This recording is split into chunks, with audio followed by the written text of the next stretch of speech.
different stuff. It's thrilling, it's exhilarating, and it's been in the works for so long. And I told you ever since we first met and connected that I couldn't wait to have you on the show. And season 1 was going to basically be done, but I wanted to add this episode in. I think it's why, Oh, there was something with the studio. We kind of got it in because I film it here. So yeah. it Oh, it's way became, better sound then. It's great that that works for you.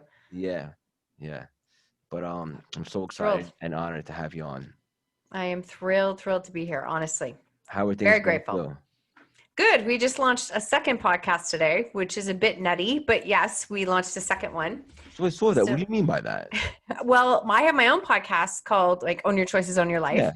And then myself and a friend of mine, we launched one called Everybody Holds a Story because she is a RMT who works with like, myofascial release, and I do everything with stories. So we started to realize, especially as I prepped for back surgery and everything I was doing this year, that we all we carry physical trauma in our bodies, and that we can't change our stories until sometimes we have to deal with what's going on inside our body and what we hold on to. So it's got another life of its own that's going in like a different avenue for business. And we just decided to start it and kick it off with a podcast. Who is she to you? So she is actually a friend we met a number of years ago in a coaching group. And then she's been part of my like monthly coaching group that I have. And we just a good friend. And we really want to we're both co-authors. We've done 2 books each and really want to kick off and do another collaborative book all about bodies and stories.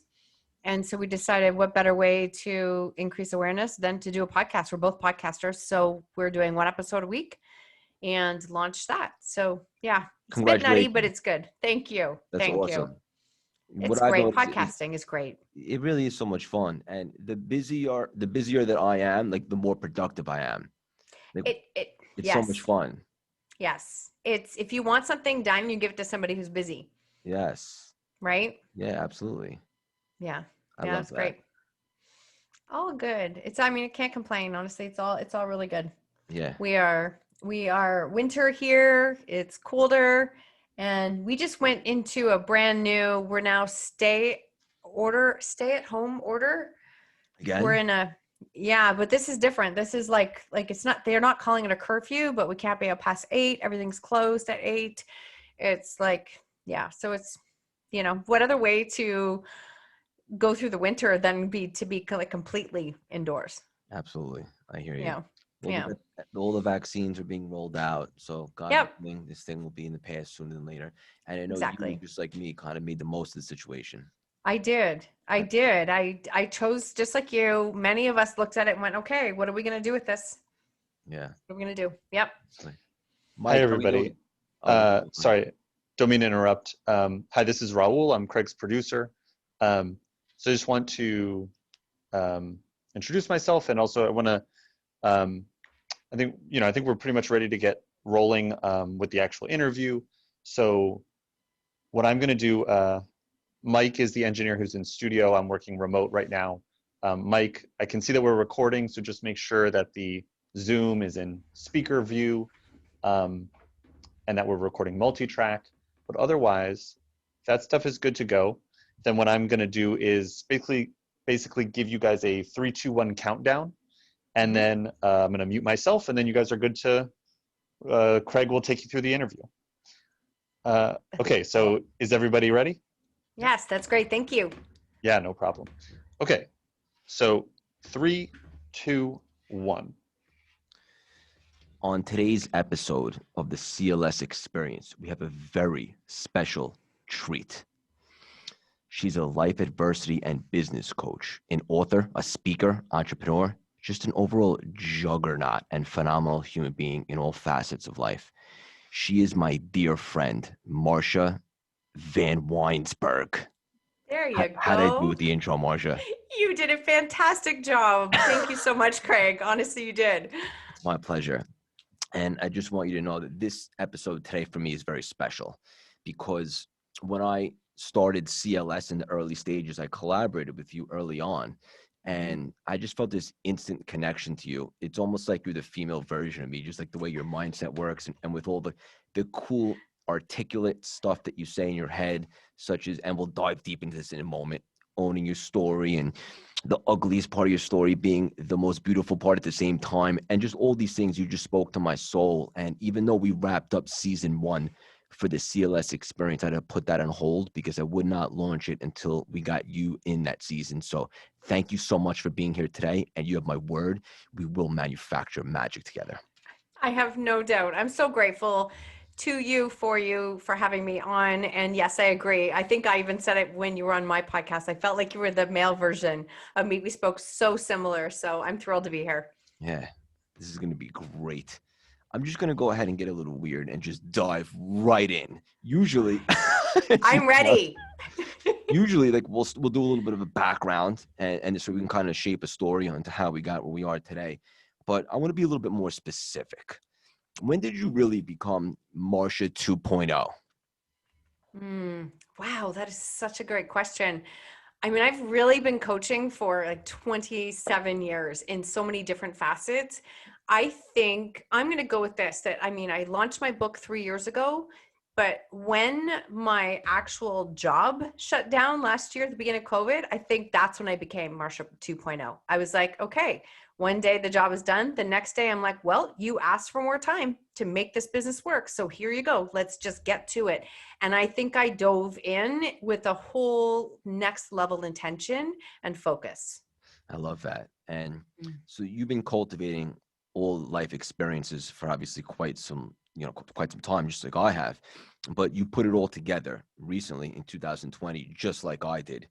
And is it safe to say that had there not have been a pandemic or maybe the loss of a job or, given this access free time, that we probably wouldn't be collaborating here today and you might not be where you are today, which is becoming your best self, fulfilling your destiny?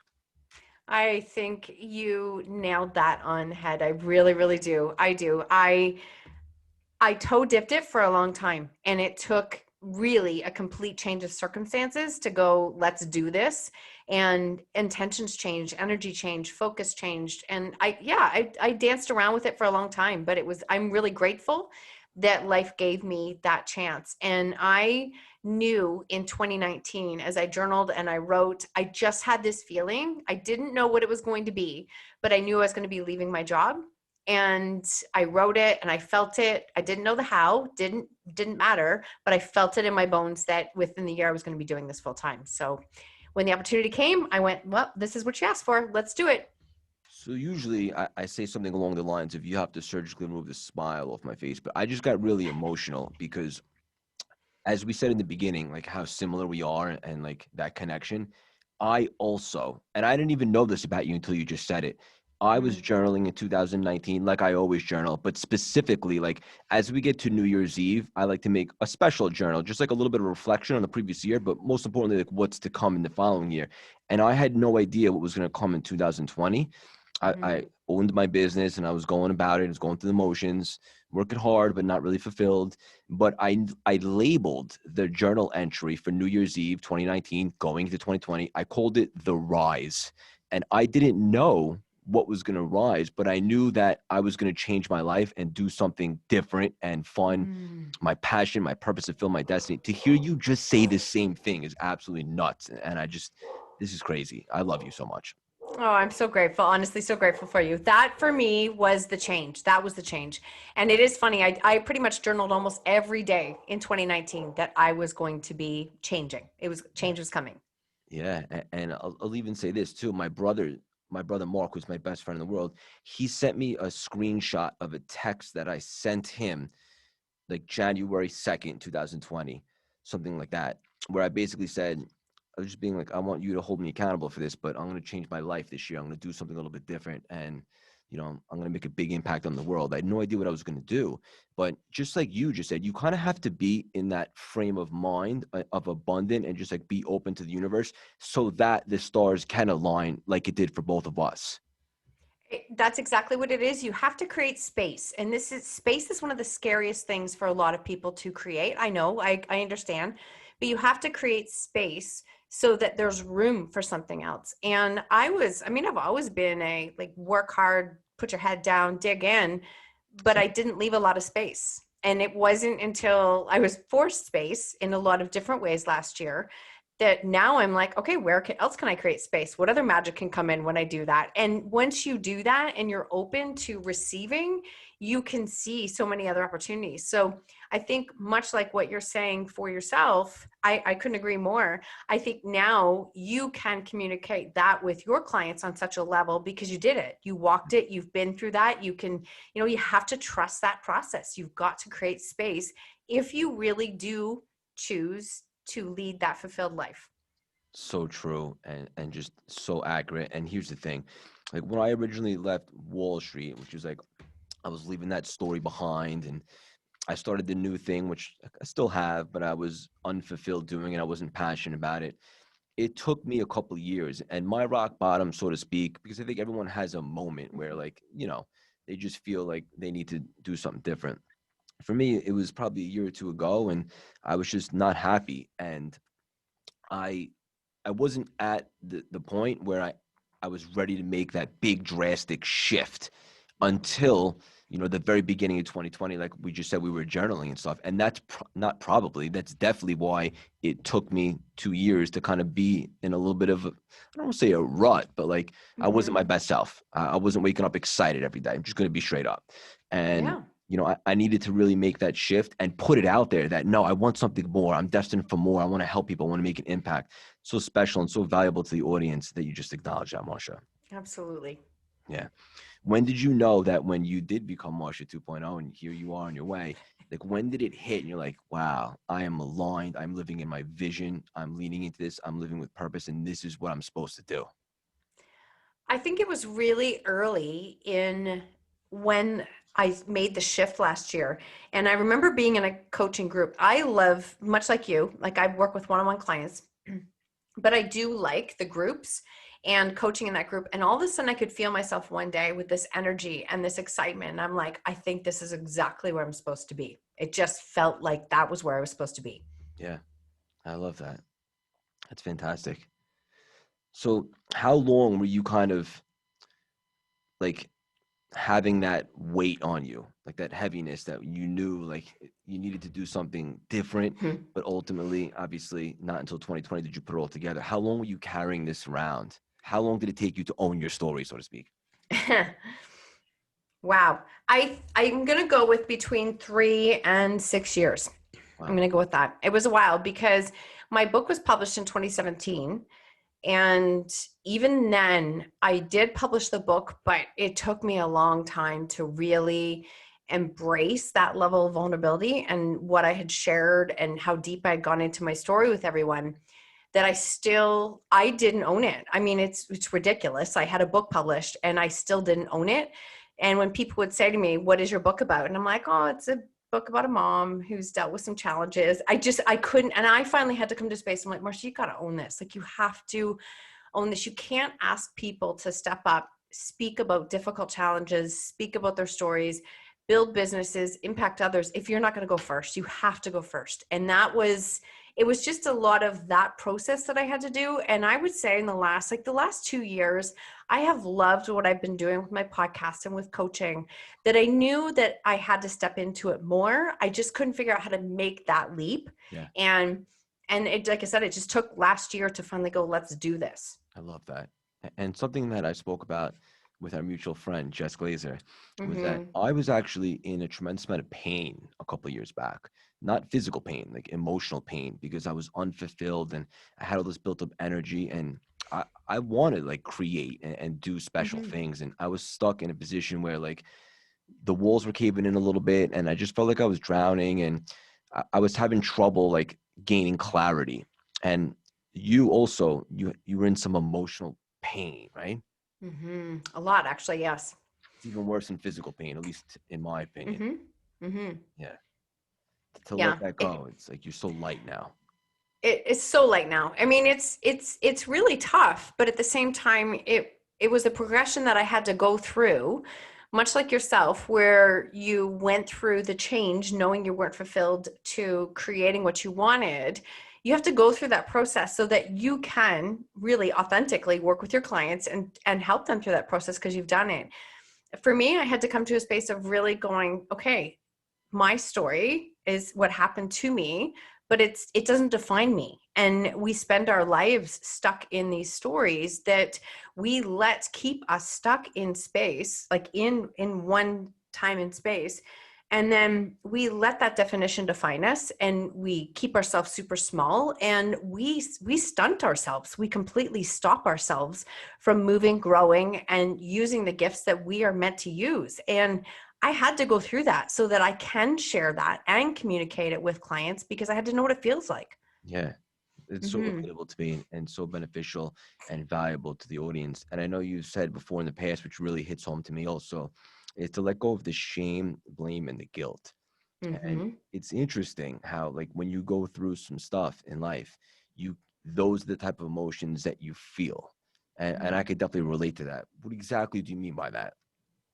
Well, when life goes not according to plan, which is always, just so everybody, which everybody's just always, and we put this meaning to what that is, and we let that define us. For us as parents, we started to deal with substance abuse, and it was a level that I just couldn't even describe to anyone. And out of where I am now, I wouldn't be where I am now if I hadn't gone through some of the worst experiences of my life. I just wouldn't. So it's difficult, but if we put all this meaning into the things that aren't going, whatever we quote as quote unquote right in our life, if we give that so much meaning that we keep ourselves stuck. I was basing my, like, did I fail as a human, as a mom, as a person, based on how things were going in my own life. And I had to completely separate that and literally just get to a space of owning my story, owning my part in my story, and taking full responsibility for myself, because that's what everyone had to do in our situation. It's what everyone has to do. And I had to go through that in order to know that this is me owning my story, and then empowering my kids to do exactly the same. So as difficult and heartbreaking and honestly some of the most brutal experiences I've ever gone through, I could never speak on them if I read it in a book. It just wouldn't happen. I can only speak on them and relate to that level of pain and shame because I lived it. And that's the thing is that if we really want, I believe, if we really want to make an impact in the world, it literally comes from the things that we've learned, the stories that we've lived through, the experiences that we've had. The problem is we spend our life hiding from it and hope to God no one knows anything about it, when really our superpowers as to who we can be, the most impactful person, lie right in those experiences. So true. And every time you speak, it just hits home and like strikes a chord. And I love that about you. And I should have brought my tissues here today. Me and me both. When we speak, like I take myself back to those times, and now I'm sure that you can agree with this. I feel so liberated and free of the shackles that weight us down, and to just own your story as opposed to let it own you. It changes everything. That's literally what it is. The shackles, if you are listening and you are wearing the shackles, please know that you have put the shackles on yourself. And that is something that you can change by learning to own the story. And it just became such a mantra for me. I mean, my entire platform is own your choices, like own your life, own your story. Everything I do is about ownership. But I had to use those words to help myself shift my thinking. Like they became my mantras years ago, in the fact that that's not my choice. Own my choices, own my choices. Like, just own what your choices are. Take responsibility for yourself. And I have to repeat those over and over and over until I could get to the space of understanding that if I don't own this story, it owns me. And if it owns me, it controls me. And when it controls me, it keeps me small. And that is me giving the power to a story and not giving the power to me. Yeah. And for the audience that's listening, you might be asking yourself, well, that all sounds great, but like, how do I do that? How do I own the story? And I'll just give a quick technique and tactic. You can change what you associate pain and pleasure to. So a story that, shaped you and used to weigh you down and you used to kind of want to hide from it, all of a sudden you change like the signals that are going to your brain, and that you look at it, you shift your perspective, literally tilt your head physically and look at it from a different angle. And it's like, wait a minute, did that destroy me or did that create me? Mm-hmm. Now you are the 2.0 version of yourself. So you can change what you associate pain and pleasure to. You decide that. The Mm-hmm. emotion, you decide. And you can change how you look at your story, and you can embody it, and you can embrace it. And that's a great way to change your outlook on your past so that you can obviously fly in the present. 100%. Yeah. And also, you said something along the lines of some people haven't given their story a voice yet. And I Mm-hmm. have an idea in my head of what you mean by that, but I first want to exactly understand what you mean by that. Okay, great question. We have our stories, by giving them a voice, is really looking at like what lessons did we learn? What did it teach us? How did it make me be who I am? Like I wouldn't be who I am now if I did not go through those experiences. And we cannot love ourselves. Let's talk about self-love for a second. We cannot love ourselves and hate everything that made us who we are. We just can't. It's not possible. So when I talk to people, and I mean, I have clients who have had atrocious things happen to them. It's not that it's really difficult to turn and love a situation that was really, catastrophic and challenging in levels, but we can change the meaning that we give it.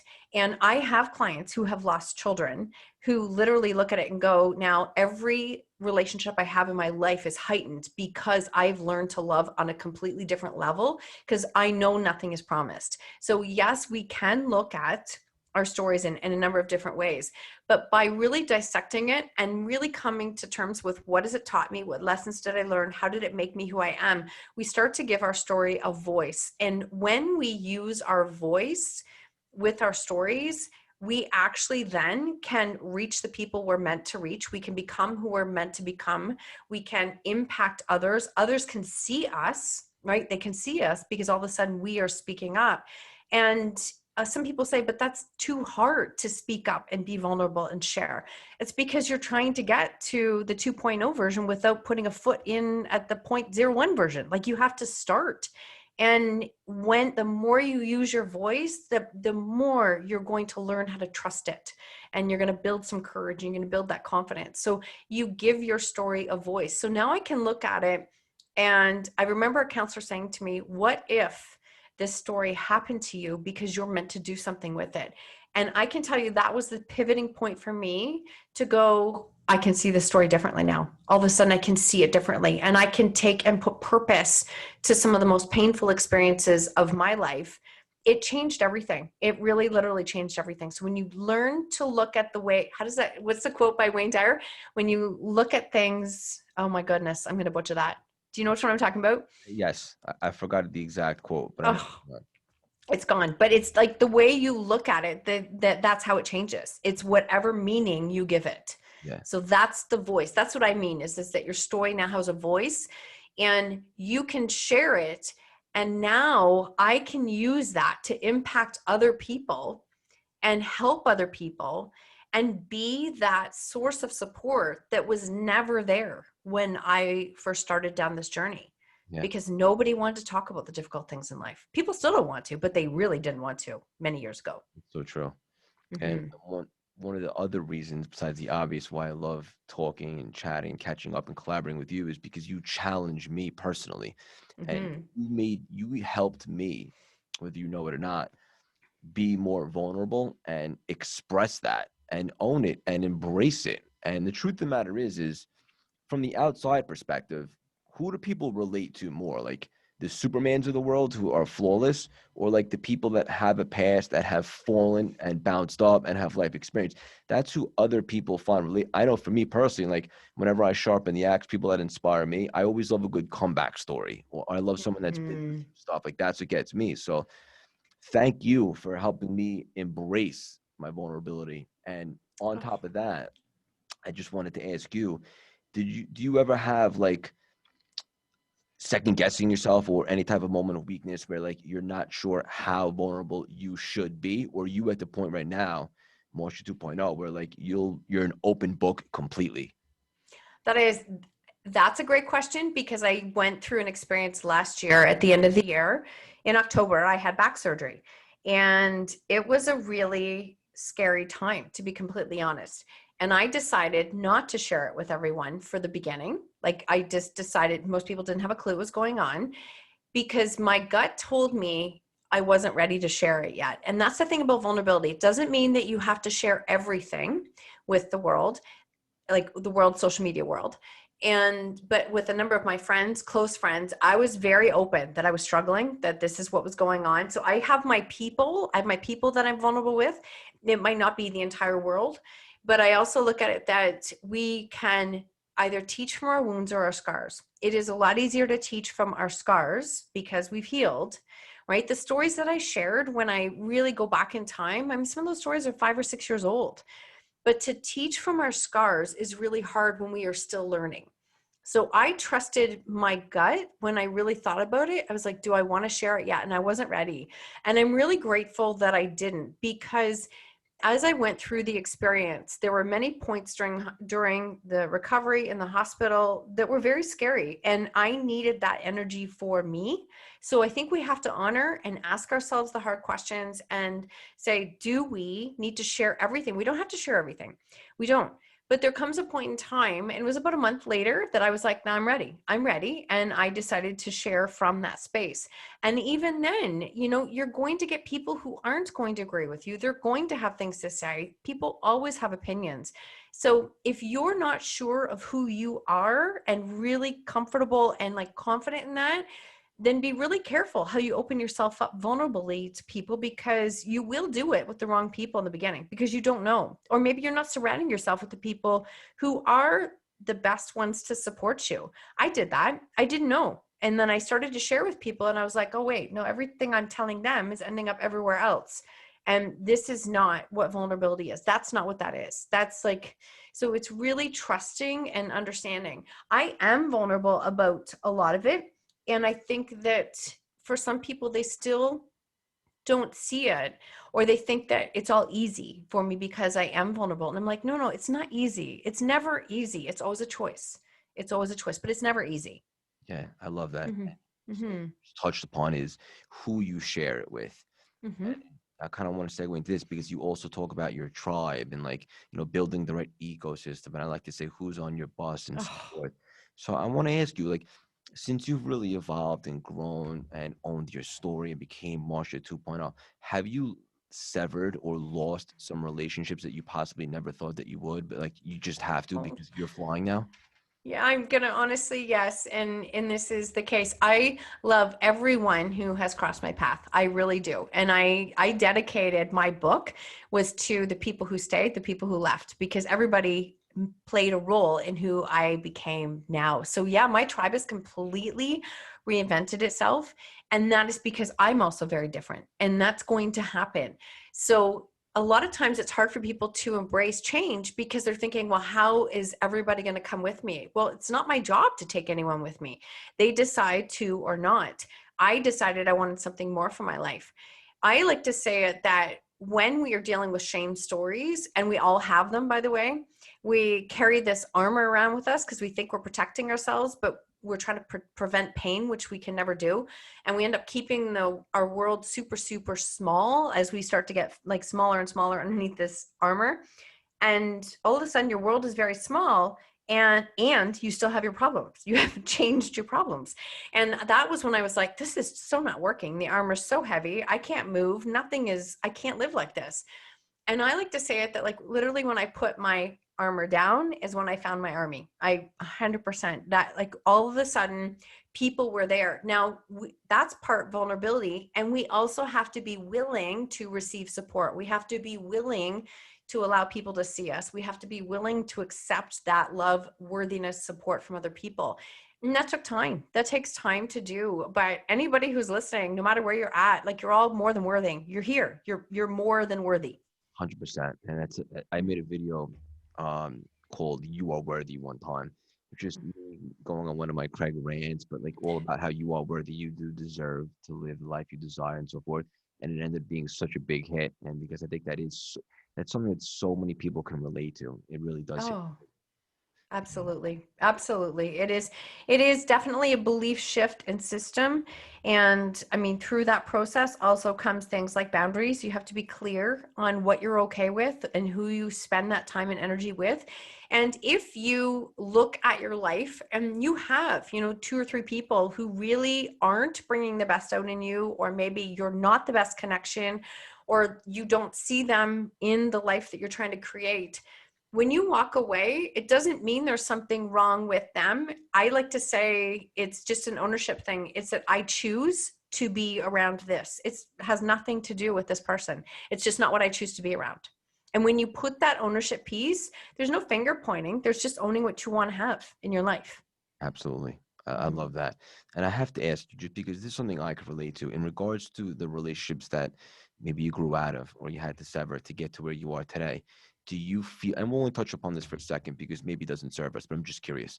Do you feel like some of the relationships that you did sever, in order for you to really grow and fly, some of those people might resent you because of your growth and progress? Yes, I'm going to say with yes. They Okay. either do resent or they see it in a very different light, and I can't control how they see it. See, here's the thing. When you go through a really difficult, and I've said this a few times, and there's, again, no hard feelings with anybody, but when you living the story that we were living, it was upsetting for a lot of people because it was too scary for them and it hit too close to home. If it could happen to us, and we were parents who were, you know, we didn't fit, I hate to even say this, but we didn't fit what you would class as a stereotype to deal with this, which was all the more reason for me to stand up and speak. That was actually became a fuel, is the fact that I didn't look like your stereotype. So all the more reason to share it, because I needed to let people know that this was impacting thousands and thousands of families, not just certain families. And when that happens and you start to grow and change, sometimes people would sit back and resent it or not agree with what I was doing whatsoever. I had many people say openly, like, that you are building a business off of something that is painful. Like, that is horrible. Really? Like, yeah. And I'm just like, I can't control your opinion. Thanks for your opinion. But I know that I'm here to impact more people, and that's who I'm focused on. So when I teach a lot of my clients, like, how to embrace vulnerability and how to share that story, I tell them, you're going to rock the boat. You're going to rock the boat. There are going to be people that won't agree with you, people that don't understand.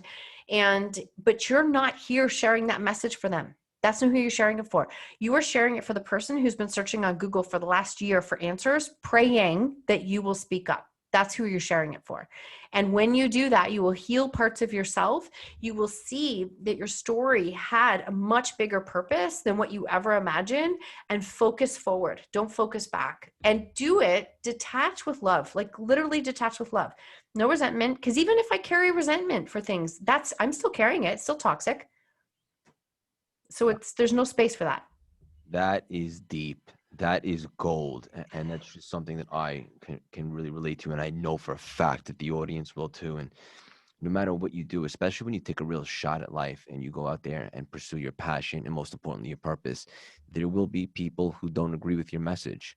And Mm-hmm. what's the expression? You can't throw stones at every dog that barks. So No, you cannot. you know, No, you cannot. you'll never get to second base. You'll just remain on first. So you know you're doing the right thing for the right reasons. And you just have to stick to that vision, stay in your lane, so to speak. There's always going to be someone. The only time there's not someone who disagrees with what you're doing is if you're not really doing much and you're coasting. So And if you're not fulfilled, like, here's the thing. Yes, it's scary to take those steps, but if you're choosing to stay stuck in a spot and you're not fulfilled because of fear, what everyone else is going to say around you, that is still a choice. Like, that is still a choice. It's hard. I always get to say, you get to choose your heart, staying stuck or moving forward. It's all scary. It's all hard. You get to choose which one you want.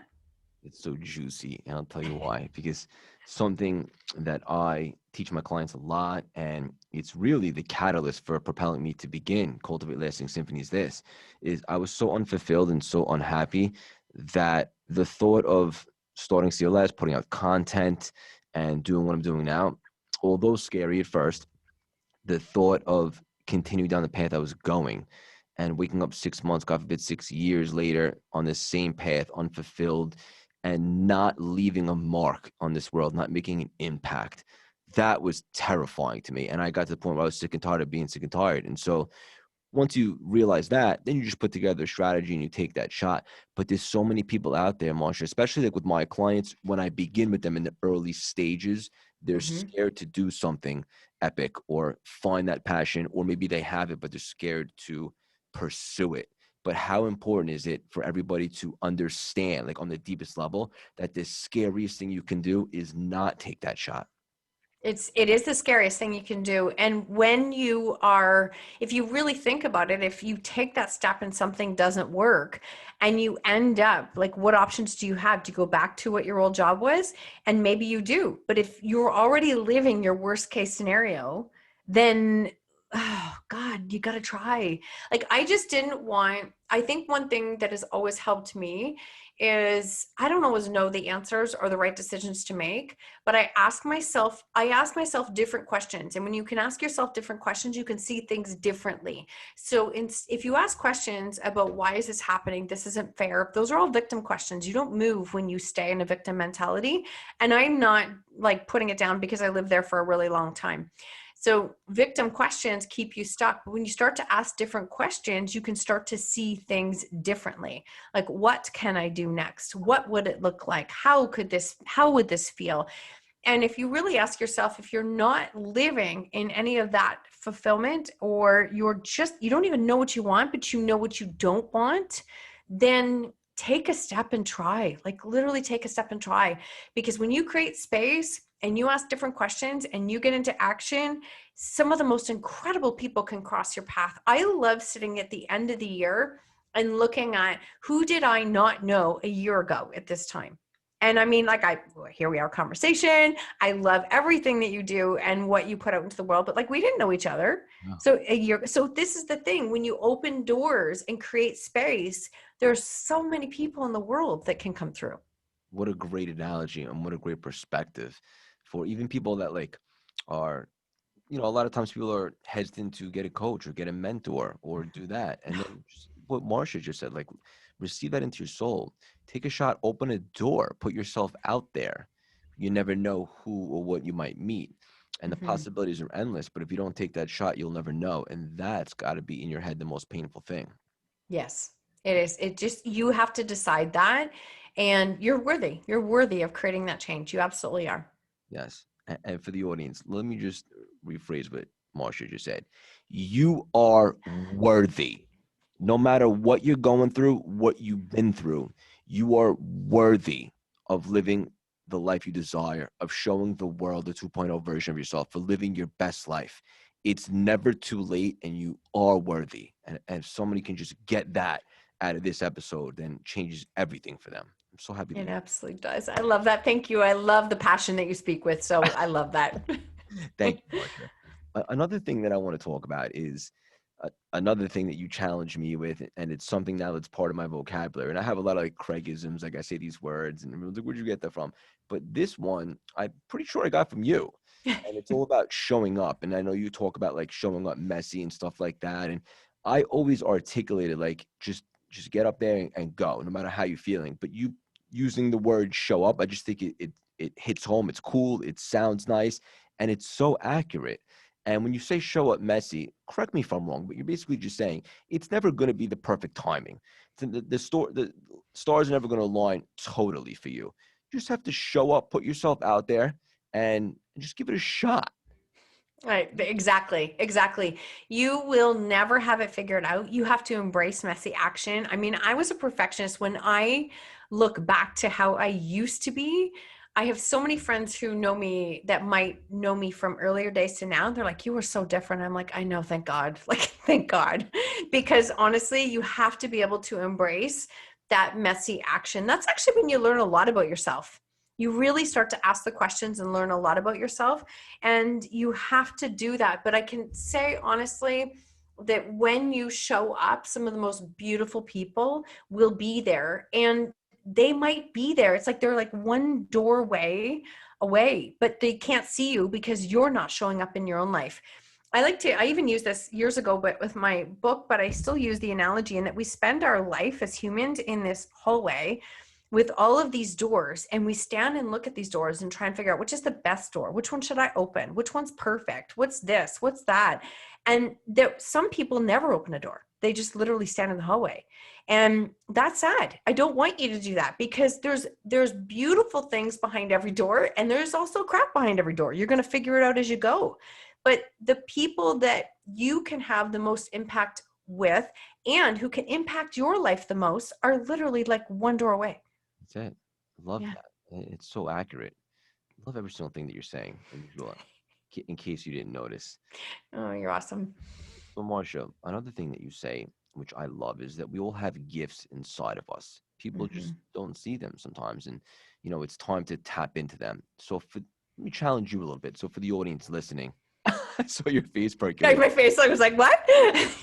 How does someone identify or tap into their gifts if they're not 100% sure what they are?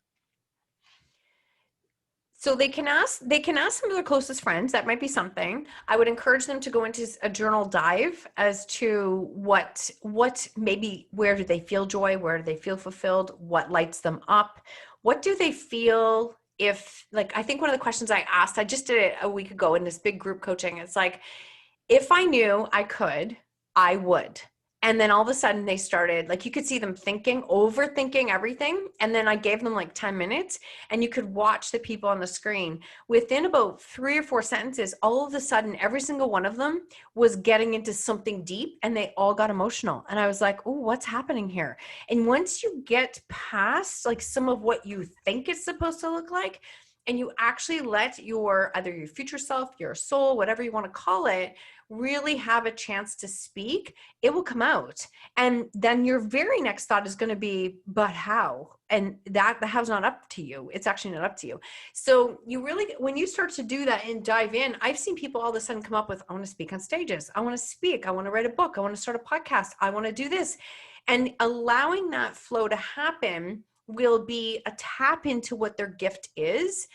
And if they can't get there, some of the things that I will have them do is really go back through their stories and look through the difficult stories that they lived through, because I really honestly believe our gifts are in the most difficult things that we have lived through. We have to break them down. So a client last week she said to me, everybody always tells me my heart is too big. It's just going to get squashed. It's just this, it's just that. And I'm like, why is it a bad thing that you have a big heart? What if you've been told for so long that your heart is a problem because of everyone else's opinions? What would you do with your heart if you could, and there was no barriers of anything you could do with it? All of a sudden she started dropping out all of these incredible things that she wanted to do. And I'm like, so you thought your big heart was actually a problem? It's your gift. It's your gift. You're just not using it that way. And you're surrounding yourself with people who are telling you it's a bad thing to have. It's not a bad thing to have. So you can, again, switch it and change the meaning of what you're giving that. But your gifts are there. You all have them, and we all have them. We just have to find a way to dig in and ask what brings us the most fulfillment, the most connection, what lights us up, and where do we like to impact others? And when you can start to get to that, you will start to uncover your gifts. So beautiful. And I love that. And it's so true. You really begin to identify, what separates you after you've gone through some stuff, not after the wins. So that's so key, and it's so beneficial for the audience, because if you are going through something right now as we speak, or you're just rebounding from something, here's the great news. You probably just located and identified your gifts. You probably just identified, what you have to offer to the world to serve and so forth. And that ultimately will fulfill you. 100%. And then what happens is your gift becomes a fuel for you to keep speaking and showing up. And then when you see and hear other people that it's impacting, it fuels you again. So for me, when I first started to share my story, I did it in really small stages. And then all of a sudden it kept getting bigger and bigger. And every time I spoke, somebody... Sorry to interject. When you say stages, do you mean literally small stages, or all developments? A little bit of everything, actually. So here it's interesting. Yep. I have spoken on stages, many different stages. And when I first started sharing my story, I did it in really small venues and small stages. And then eventually it started, there were times it was 500, times it was more. And as I shared my story, there got to be a point where it didn't matter where I went and somebody would come up to me and say, that's my story. I've never told a soul. And I'm like, you've carried that shame for years. So what happened is me sharing my story helped me to heal. There's no question. It really helped me to heal because I was able to separate myself. My story is what has happened to me. I am not my story. It's just what happened to me. And so as I started to do that, I started to heal. But as I started to see the difference it was making with others, it would fuel me and it became fuel. So when we start to use our gifts in the way that we see it having impact and helping others, like I prayed for that help years ago. Nobody spoke. It's just not what people did. So when I did that, I honestly would look at it and go, okay, then it was fuel for me to keep going. So when clients are really stuck trying to figure out what their gifts are too, the other thing I say is go back through your story. What were you looking for support for in the thickness of some of your difficult times? And then all of a sudden they're like, oh my God, I was praying for this kind of help. I'm like, what would it feel like if you could be that source of support for someone else? And all of a sudden you can see the light come in and it's like, oh, so when you can reach that level of fulfillment, and honestly, I promise you, when you can make your story, one of the biggest shifts I did, when you can make your story not about you and about other people, it all changes. It really all changes. So deep and so powerful, and it's so true. When you stop being selfish for a second, right, and like having a pity party, and I'm definitely guilty of that. Let me be clear. Oh, same. Yeah, and when you just make it about how can this that destroyed me once upon a time, how can I help someone else going through something similar not get destroyed from it? And who would know better than us because we just been through it. So Right. we do two things with that, right? Simultaneously, we help that person and we also liberate ourselves selfishly a little bit because now we feel better about the situation and we can really take full ownership of who we are and who we're meant to be. Yes. We have to do that. That's part of our healing. It's part of then which allows us to get to the next stage with our growth in order to step into that gift to make a bigger impact. Like it's a process. It is definitely a process, but I'll tell you, it has reached a level of fulfillment that I never planned on. I just I had no idea. And I also went into it very open. Like I didn't start a business. I had a podcast and a book. So none of that was, revenue generating, not like that. And it wasn't until maybe year 2 where I had so many women saying, but how do you share difficult stories? How do you do that? And I'm like, well, you just do this and just do this. And all of a sudden it was like, oh, wait, now, okay, universe, I hear you. This is what you're saying this is what I'm supposed to do with it. So you got to be open sometimes because you're not meant to see the finish line. You're not. You have to follow what the path is taking you on, be open to what's there. And sometimes it will actually come to you. Yeah. And just to go back for 1 second, Mm-hmm. on my introduction episode for the CLS Experience, I promised the audience this. I said that you will 100% manufacture a breakthrough listening to this show. And I'll tell you what, I just manufactured a breakthrough here chatting with you. And so selfishly, I'm going to own that one.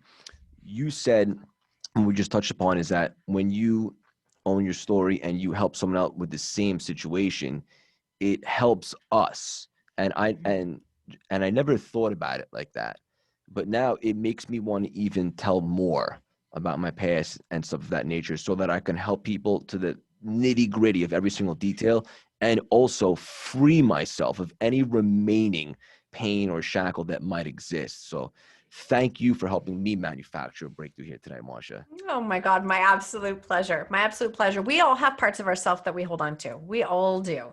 And it takes time to continue to work through and learn to let go of those. But it is just literally the most empowering thing that you can do when you can really dive into those things. Those things happened for you for a reason. For a long time, I thought life was happening to me and I couldn't understand. And when people would say, no, life is happening for you, like literally wanted to punch them in the face because I was just like, you don't understand what my life is like. I just wasn't there yet. I had to come to a space. So even now, I just ask different questions. When last year happened and I lost my job, I remember sitting there going, okay, how is this happening for me? What can I do with this? How is it happening for me? And then realize this is this space that I asked for. This is exactly what I asked for. It just came in a different form. Yeah. Mm-hmm. And thank goodness. And so for everyone listening, when something challenges you or it looks like there's a big hurdle or an obstacle, instead of immediately having that state of defeat or, why me, change your perspective a little bit and say, wait a minute, this is obviously some sort of lesson or some sort of pivotal moment in my life. Why is this happening? What can I benefit? How can I learn from this? And how can I adapt? There's always a different perspective to be taken. And obviously a shift of perspective changes the entire game, your entire life. Everything changes. It all changes. Yeah. Marsha, with all the things that you said that when you started this and really putting yourself out there, such as the book, the podcast, and you even dove deep a little bit earlier in speaking on stages to, smaller crowds and whatnot. What was the scariest for you at the time? Like, when did you really take that leap and you're like, okay, I'm really doing this. I'm really going to tell people my story on this type of platform. Was it the book, the podcast, speaking? Which one was it for you that really helped you turn the corner and embrace Marsha 2.0? Well, this is interesting because it's before the book, and I was sharing on very small stages. Here's the thing. I was asking for a lot of help and support. But to the outside world, I was the I'm fine person. I'm fine. Like, I'm the fighter. I can figure this out. I'll do it my own. And I lived like that for a long time. But as I started to share, and I was really working with counselors, and I was helping at the schools, and I was speaking with parents, and we were doing things like this, I remember I got a message from our CBC radio asking if they could do an interview. And I was like, oh, how'd they find out about me? And so it was like a Thursday, and they said, we're just going to do the interview. And so I did it on the Thursday afternoon, and they said, could you be at the station for Friday morning at 7? And I said, sure, okay. But in my head, I'm thinking, nobody really listens to CBC radio. It was so wrong, which is a blessing, right? It's a blessing. So a lot of people really kind of knew that something was going on with us in our life, but I didn't tell them, and I didn't ask for help because I was still in that fighter mode, and I'm going to do it myself. Stepping into that space and answering those questions live on radio, when it was done, I remember walking out and my phone absolutely blew up, and I was like, okay, there was one way to tell the world that there was a lot going on. And that was a turning point. I honestly felt this level of freedom that I was like, okay, I don't need to pretend anymore because it's out there. The words are out there. The message is out there. So that was a really big turning point. My next deep level came with my book. It was hard. I'm not going to lie. It was very hard, but here's the thing. Your story, and I had to do this myself, the story, when I wrote the book, I wrote it with the intention that I wanted it to help people, even if they had never walked in my shoes, right? So people think that, oh my gosh, I don't want to talk about my story over and over. You actually don't have to.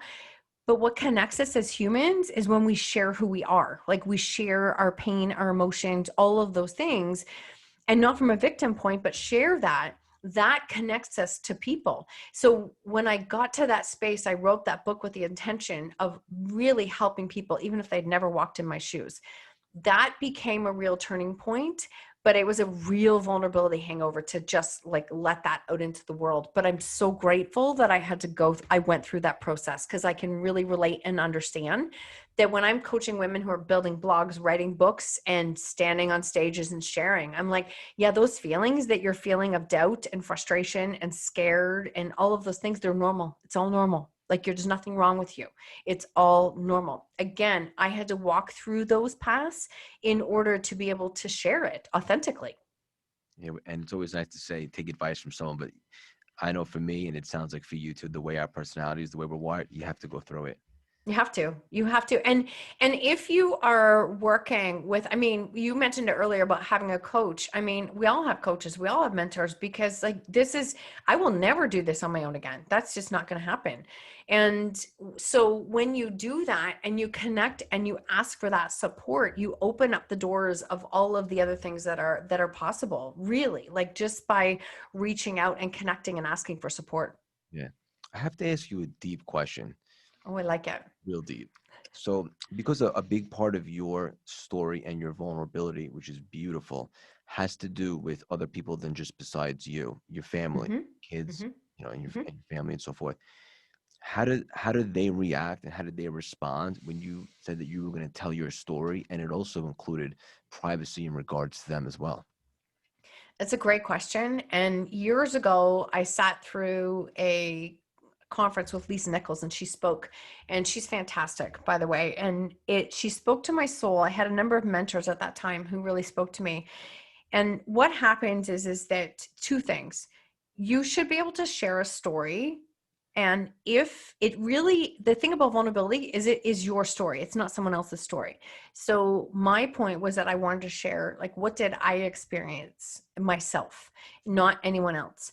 And so you have to be able to do that. You have to be able to share it as if the people you are speaking about are in the room. And if you cannot do that, that's not authentic. And if you can't do it, the third thing is that if you can't do it without absolutely falling apart, that's okay too.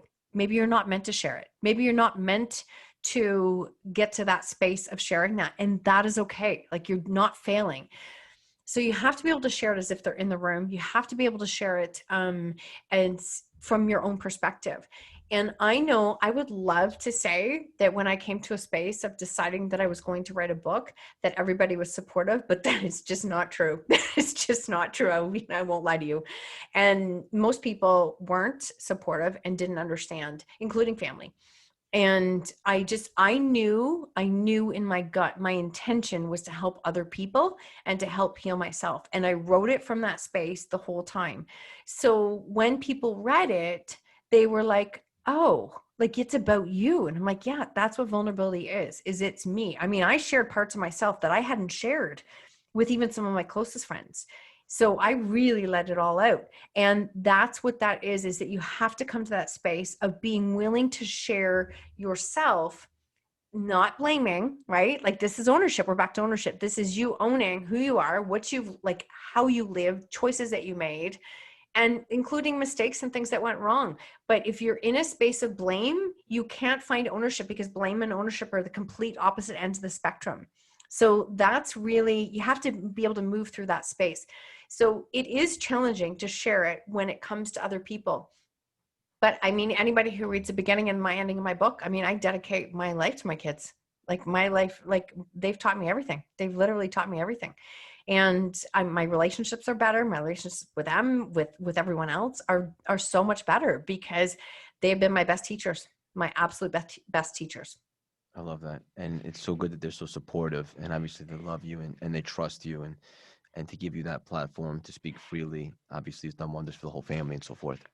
Yes, it was very, I remember at one point my husband said to me, okay, if we are in a space where we are in a better stage, do you still want to pursue this? And I'm like, yes. And he said, okay, then you do what you need to do. Like, do what you need to do. And I know for them, it was hard in the beginning, because it was almost this fear, and for immediate family, that I was going to glorify things. And I said, no, that's not my intention. I was so clear on my intention of what I was doing. So I stayed true to that vision. And it wasn't until some of the messages started to come in, and and I still get messages to this day. Don't ask me why. For 3.5 years, every month I get paid for downloads in Japan. I don't know why. Like, we do not know where our story is going to go. Every single month I get paid. I'm like, oh, look, Japan again. So we don't know where it's going to go. And even when it comes to that space, our story can reach places that we could never imagine. So I knew that in my gut. And in the beginning, when they weren't sure, I remember my husband taking, like, messages I've been receiving. He's like, you have to understand, Mom is doing some really good things with this. And that's when it got to the point, it's like, oh, you're not trying to hurt us, because we was really ugly for a long time. It really was ugly. We were not in a good space. So I think there was some fear that I was going to be speaking from a space of resentment and anger, but I had let go of all that by then. Like, you have to be able to move through those emotions first before you can do something with your story. Yeah. And Mm-hmm. I got to say this. I love how you personally made the word ugly appear beautiful to me. Mm-hmm. Oh, I appreciate that. I mean, it was such a journey, but I know in my heart, like, I I wish I could have learned these lessons any other way, but there's just no book I can read it in. That's not how it works. And I embrace and know that this story happened for me to push me in this direction. And I mean, I'm grateful for all of the lessons that I learned, all of them. Likewise. Mm-hmm. You have no idea how much I love you every single time. I'm so grateful for you. Honestly, adore you. So grateful. Thank you so much. The connection, the alignment, just everything.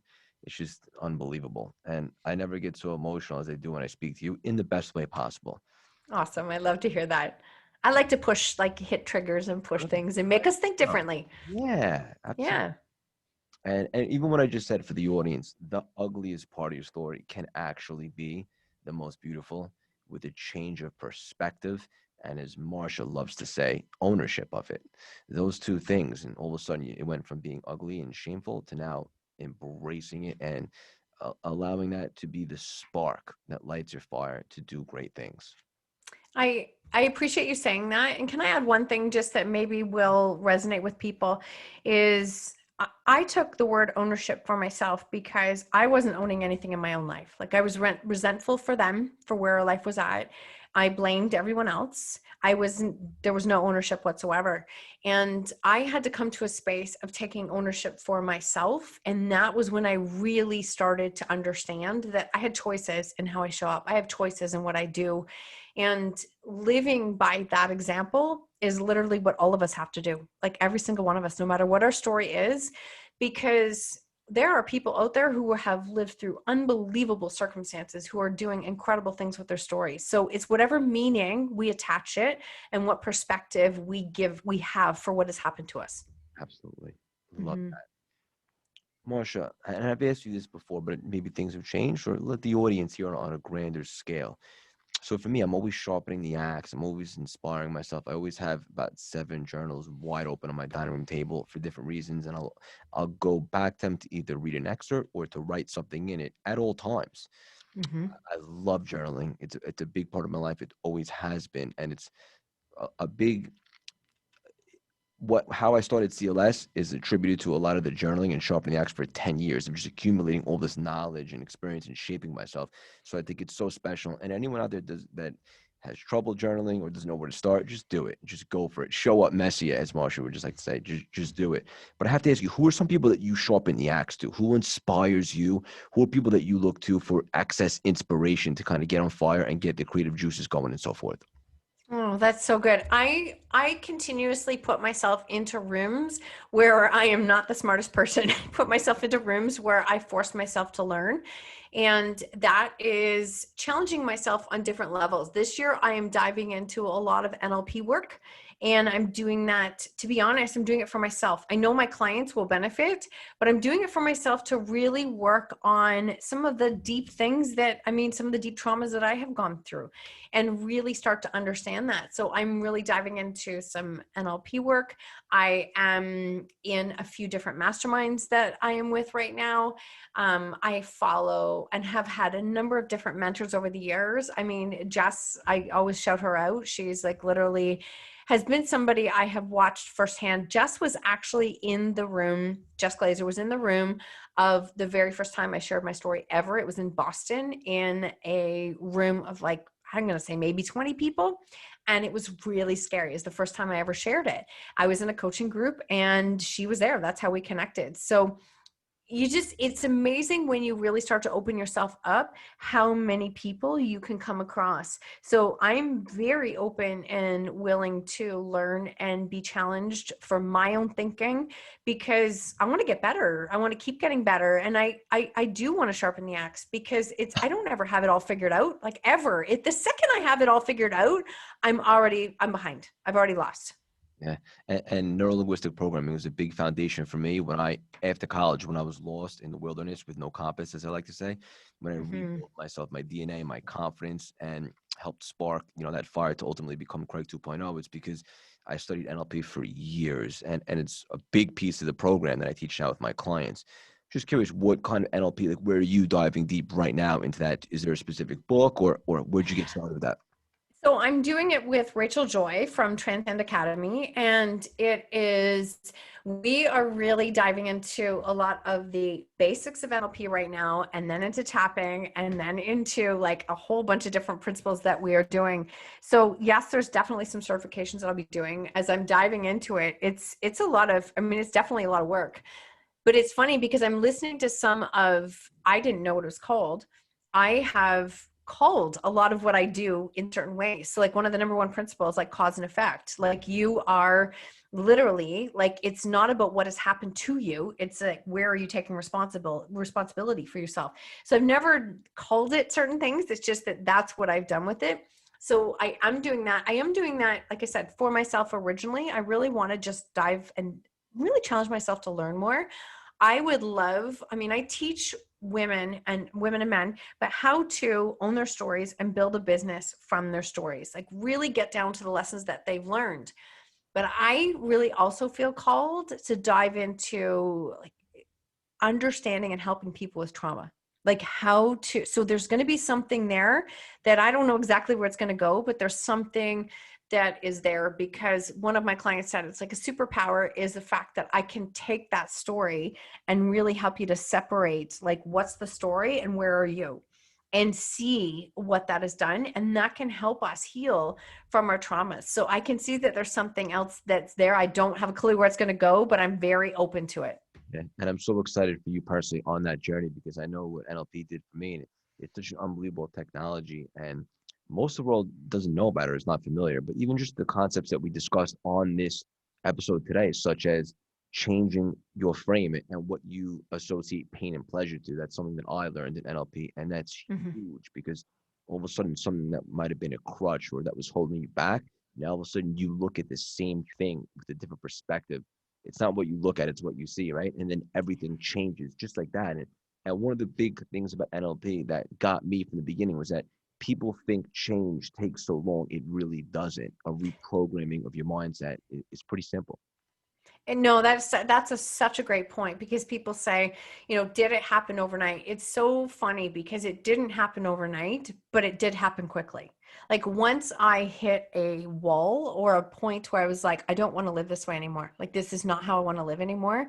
How I saw the world changed, and it changed really fast. It really changed fast. So change can happen fast when you decide that you no longer want to stay in the space that you're in. That's a choice. So I was trying to empower clients that it's like, I understand that is difficult, but staying stuck is a choice. Moving is a choice. Which one do you want?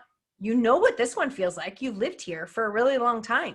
What could this one feel like? What if this felt something? And all of a sudden you start to see the what ifs in the perspective, and it's like, well, I got to try. And I'm like, yeah, you have to try. Like all of a sudden it changes.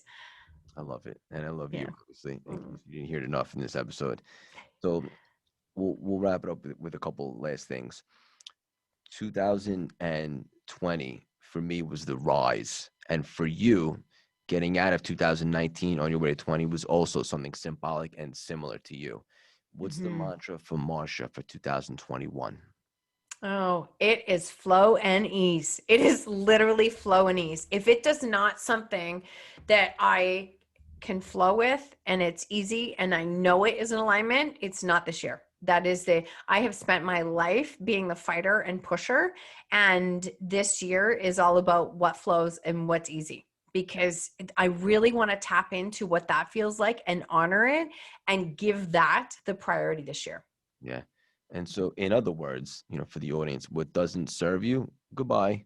Goodbye. It's actually really, and I'm not even going to allow myself to think anything more of that. When I went through last year and all the changes that I went through, and then coming through like back surgery with 2 rods, 6 screws, titanium cubes, like bone graft, it was such a big thing to go through. Being the pusher had to go. Like it literally had to go. I had to really learn to listen and get in tune with what do I need? What do I need? Don't judge it.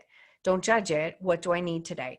And I have gotten so much better at giving myself that space And I've seen my business grow in ways that it never did when I pushed. So it's like, okay, what if this year is about flow and ease? If it's in alignment, it will fly. If it's not, no judgment. It's not going to happen. And it's okay, because we decided to launch our podcast, and a second podcast, and we just put it in the works in the last few months. And it was like, okay, I think this is going to work, and we'll make it go. So it doesn't mean that we don't work hard.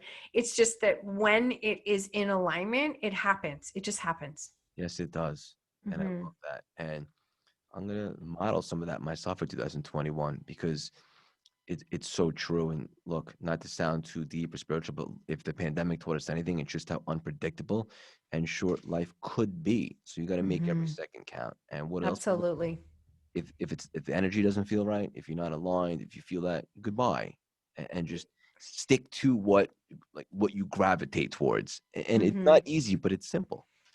It's so simple. It's so simple. I think the thing is that as humans, we judge ourselves. Well, first off, we judge ourselves more than anyone's ever going to judge us. So let's be real. We judge ourselves in the sense that we look at it and think, like, why would I let that opportunity go? I actually will get to a space that if somebody asks me to do something, I'm like, is it a hell yes? I'm like, I'm like, nope, it's not. Don't judge that I'm missing out on something. If my gut is saying, don't do it right now, listen to that, because it's giving me that voice for a reason. The more in tune I get to those parts of myself, I just feel like the more in alignment I am, the more the right people find me, the more the things line up, the easier it is, the more I can use my gifts. I mean, it's a beautiful way to live. And I didn't live most of my life that way. I was the pusher, and just keep going. Don't listen. Don't quit. Don't be a quitter, because that's not what you do. And it's not quitting. It's like choosing what is the best fit for you. Yeah. So many nuggets in this episode. It's crazy. And the funny part is I could do this all day with you.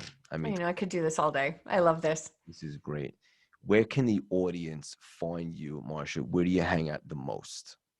I think I hang out between Facebook and Instagram stories. I hang out there a lot, and obviously on Zoom a lot lately, but mostly on Instagram stories. And my Facebook's really simple. It's marshavanw.com. But what about the two podcasts? Oh, good Lord. My two podcasts. Sorry, two podcasts. My podcast, Own Your Choices, Own Your Life. We just passed episode 200. We have 3 episodes a week.